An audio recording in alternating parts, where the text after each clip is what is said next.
Halo, nama saya Nabila Fitri Arisanti dari kelas Cross Cultural Management LC23. Halo, nama saya Devina Isbandi dari kelas Cross Cultural Management LC23. Halo, nama saya Monica Andidi dari kelas Cross Cultural Management LC23. Halo, nama saya Aurelia Viani dari kelas Cross Cultural Management LC23. Halo, nama saya Maureen dari kelas Cross Cultural Management LC23. Halo, perkenalkan nama saya Sika Gracia dari kelas LC23. Halo, nama saya Miriam Abigail Lontono dari kelas Cross Culture Management LC23. Korea Selatan sedang naik daun karena budaya K-pop yang mendunia, dimulai dari BTS, The World of Merit, bahkan sampai Running Man. Situasi ini membuat budaya Korea menjadi terdengar familiar. Namun, itu tidak dapat merefleksikan Korea Selatan secara keseluruhan. Maka dari itu, kami akan menganalisis Korea Selatan dengan dimensi Hofstede dan Trompenar. Long-term orientation, yang membahas kepentingan berkesinambungan dalam berbisnis, mencapai nilai maksimal dalam Hofstede Insight. Korea Selatan memegang nilai 100 dari 100.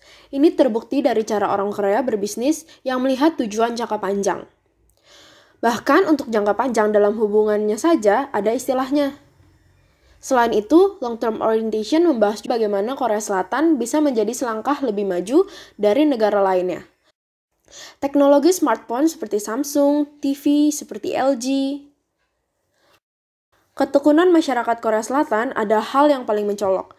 Dapat direfleksikan anak SMA di Korea Selatan rela belajar lebih dari 8 jam sehari. Karena tujuannya memang jangka panjang, maka dari itu pernikahan di Korea Selatan memang tidak berfokus pada umur. Uncertainty avoidance. Korea Selatan termasuk negara yang menghindari ketidakpastian. Mereka tidak menyukai ambiguitas, maka mereka lebih baik mengeliminasi seluruh risiko yang ada. Dalam berbisnis atau kerja secara general, masyarakat Korea Selatan menyukai untuk bermusyawarah terlebih dahulu demi keputusan yang lebih baik. Masyarakat Korea Selatan sangat suka bekerja dan terdapat dorongan batin untuk bekerja keras. Maka menurut mereka waktu itu sangat berharga. Dalam culture work masyarakat Korea Selatan, mereka membutuhkan lingkungan kerja yang aman. Kolektif, etnis di Korea Selatan bersifat sangat homogen. Oleh karena itu, masyarakat pun bisa bekerja sama dengan baik walaupun tanpa adanya hierarki yang jelas. Hal ini membuat masyarakat Korea Selatan lebih cenderung ke budaya kolektif. Masyarakat Korea Selatan diajarkan untuk menjaga hubungan yang baik antar satu sama lain. Dalam kelompok, mereka memiliki rasa tanggung jawab antar sesama, entah keluarga ataupun rekan bisnis. Oleh karena itu, pelanggaran merupakan hal yang sulit ditoleransi di Korea Selatan. Feminim. Umumnya, di dalam drama Korea sering memicu pemikiran masyarakat asing mengenai Korea Selatan sebagai negara yang maskulin.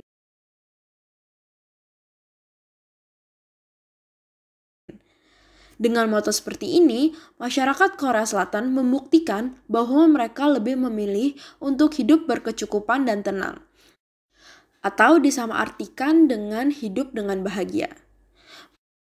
Dalam menyelesaikan konflik pun, masyarakat Korea akan menyelesaikannya secara damai. Mereka sangat menghargai antara satu sama lain agar menghasilkan kesejahteraan bagi bersama. Saat memiliki waktu luang pun, umumnya masyarakat Korea tidak menghabiskan waktu untuk sendiri saja. Umumnya mereka akan berbagi waktu mereka dengan keluarga ataupun sahabat. Karena menurut mereka, kesejahteraan lebih baik dibandingkan status.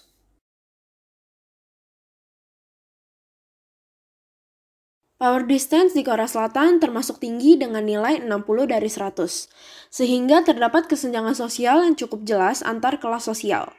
Hal tersebut membuat masyarakat Korea menjadi masyarakat yang hidup secara hierarki. Norma dan peraturan sangatlah penting bagi mereka. Penduduk Korea Selatan menerima tantangan hierarki di mana setiap orang memiliki tempat dan tidak memerlukan pembenaran lebih lanjut.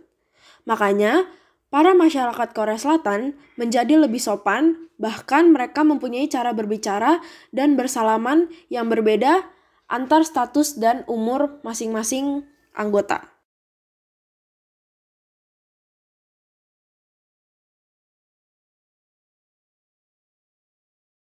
Universalism. Walaupun menurut Hofstede, Korea Selatan termasuk negara yang kolektif, di mana mereka menjalani bisnis dengan mengutamakan hubungan, namun Korea Selatan itu tetap mementingkan yang namanya aturan dan hukum. Kontrak harus tetap berjalan dengan hubungan yang tetap berjalan. Pelanggaran tetap akan mendapatkan sanksi yang tegas. Komunitarianisme. Tidak berbeda jauh dari Hofstede, sukses dalam dunia bisnis bisa dicapai secara bersama-sama, di mana tanggung jawab itu bukan hanya untuk diri sendiri, melainkan terhadap sesama juga. Berbanding terbalik dengan individualisme, dalam pengambilan keputusan, suara seluruh anggota kelompok dapat dihitung. Neutral. Dengan tingkat kesopanan yang tinggi, maka dari itu Korea Selatan tidak memiliki emosional yang tinggi dalam berbisnis. Dalam cara menyapa saja, mereka memilih untuk membungkukkan badan mereka. Diffuse. Korea Selatan ini memiliki dimensi diffuse. Masyarakat Korea Selatan terlihat tumpang tindih antar pekerjaan dan kehidupan pribadi mereka. Mereka berfokus pada pembangunan hubungan yang baik, bahkan sebelum dan sesudah berfokus pada tujuan bisnis mereka.